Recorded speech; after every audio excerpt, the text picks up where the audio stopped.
Now, because the main character was a pampered, spoiled little prince, he doesn't understand money very well, so he has a bad spending habit. Like, he buys a bunch of mice that he's planning to breed to have mice to experiment on down the line, because mice are not really common in the immortal realm. They are in the mortal realm, but not in the mortal realm. So these mice were really expensive.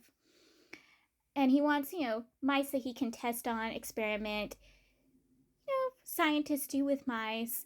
They have a set of mice they breed as control systems for certain things. But yes, he needs this. He also spent a lot of money on the microscope, and he's going to need money to get the information, or specifically the things he needs to free the male lead of his seal. So yes, he's spending money like it's water. And the male lead's the one keeping an eye on their budget, is like, hey, you know what? I can earn money for us, but we're like not in like a safe spot. And Maggie just like, oh, I can like not, I'll stop. I don't need all of this stuff anyways. And the male lead's like, no, I'm gonna get the money we need. Like, do what you want, like spend the money like you want, but we're gonna be a little tight for a bit. And the main character's like, okay. I thought that was really hilarious. Like, the main character is so used to spending the money like he wants to that he didn't realize how bad it was. But he acknowledges, maybe I got to learn from this. I got to be a little less spending.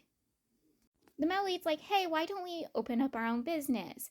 Sadly, because of the male lead's reputation and all the terrible things the male lead had gone through, no one really has the greatest opinions towards him and kind of treat him the way his reputation is. And then there's the main character. Now, even though the main character is a high status person because of the original host, he doesn't have also a great reputation. Like, people fear him and respect him, but they also don't have a great relationship with him. And typically, the original host's personality was like the main character's personality.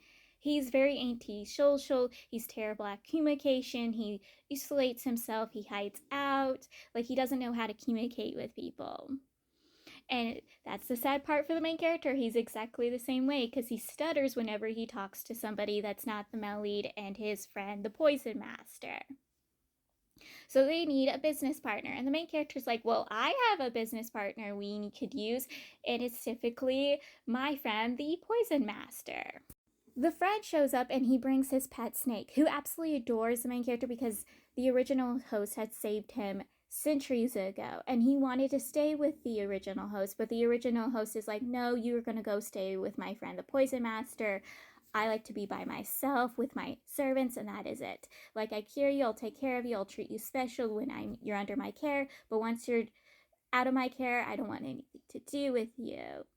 And this like saddens the snake, but the snake is very happy to see the main character and is all over the main character. It was a really sweet moment. The main character was really happy to be by the snake's side, but he warned the snake not to eat his mice. The main character's friend is full on a womanizer. At least the rumors state he's a womanizer, that he's on the same level as the womanizer from Heaven's Official Blessing, the one who is like leader of the ship between the main character and male lead. Yes, he's on the same level as this dude. At least that's what the rumors state, and what the main character had seen. Well, specifically, the original host had seen all those centuries ago.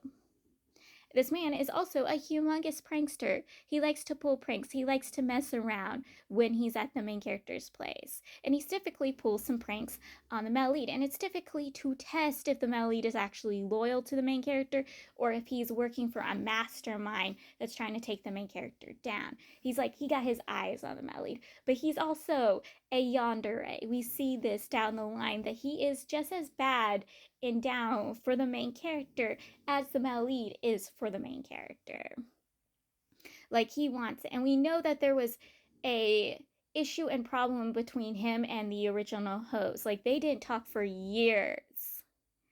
And the main character doesn't know what this issue is. So it's kind of just like in Scum Saving System, where the childhood friend, the sack leader of the original host, done something so bad that the original host didn't want anything to do with him. And it's kind of the same in this. So we don't know what it is, because again, this is piece of information that the main character in this doesn't know, just same as Scum Saving System. But yes, like I said, this dude pulls some pranks. One of the times he tries messing with the male lead messes with him back by acting like a white lotus in front of the main character. He makes it look like this dude is bullying him, and the main character walks in and is like, hey, are you messing with my disciple? Back off my disciple. And the dude's like, no, no, no, I'm not. And the male lead backs him up going, oh no, he's not bullying me. It's not what you think. And to get back at him, and specifically to ruin the dude's relationship with the main character, the Melly tries seducing the dude. One, trying to prove the dude's womanizing thing isn't true, that he doesn't just go after women, but also he specifically wanted to ruin the dude's relationship with the main character, because if the dude did take his advancements, he could accuse the dude of, doing what he didn't want against him, because again, that's what's been done to him all his life, and the main character is going to believe that, and the main character will throw his friend out and never have anything to do with his friend again. Or if the dude kills him for his advancements, again, no one's going to believe the dude as the victim, that the male lead was the victim, and again, ruining the dude's relationship with the main character. Except the dude doesn't do either one. He just backs away, tells the male lead to go away. He is not going to have anything to do with the male lead, because again, the person in his heart is the main character.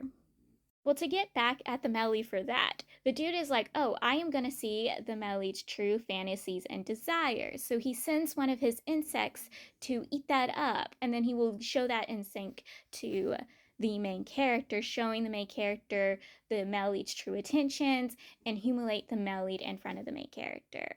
Now, these insects aren't supposed to, show nightmarish things. It's supposed to show you your deepest desires and fantasies. But at the end, it does become a nightmare for the male lead.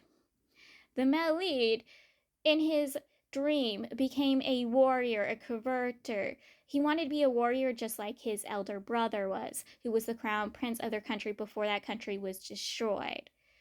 And he wanted to be a warrior and a converter. He wanted to travel around the world, saving people, protecting people, becoming a powerful, strong being, and actually grow up and become a man with a great build, instead of being stuck in a 17-year-old's body. Because again, the terrible, disgusting people made it where his body was stuck small and tiny for the longest time.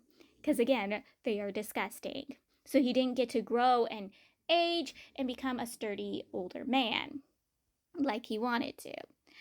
Well, he's traveling, he's going, he's conquering, he's gaining a great reputation. He ends up settling in a mountain. He meets the main character who watches him while he trains on the mountain, and they fall in love and they get to be together. And that is ruined once he wakens, and at first he sees the body he wants, full on body dysperio, cannot pronounce that word. But yes, he sees the body he originally wanted, and then it turns into the body that he has, and it breaks him down, and he loses control and he falters. This anchors the main character to his friend, and his friend says no, he was supposed to see his deepest desires and fantasies. He wasn't supposed to see a nightmare. So they both work to calm the male lead down, get the male lead to a stable state. The friend hands over a bug that's supposed to keep the male lead in a safe, calm state.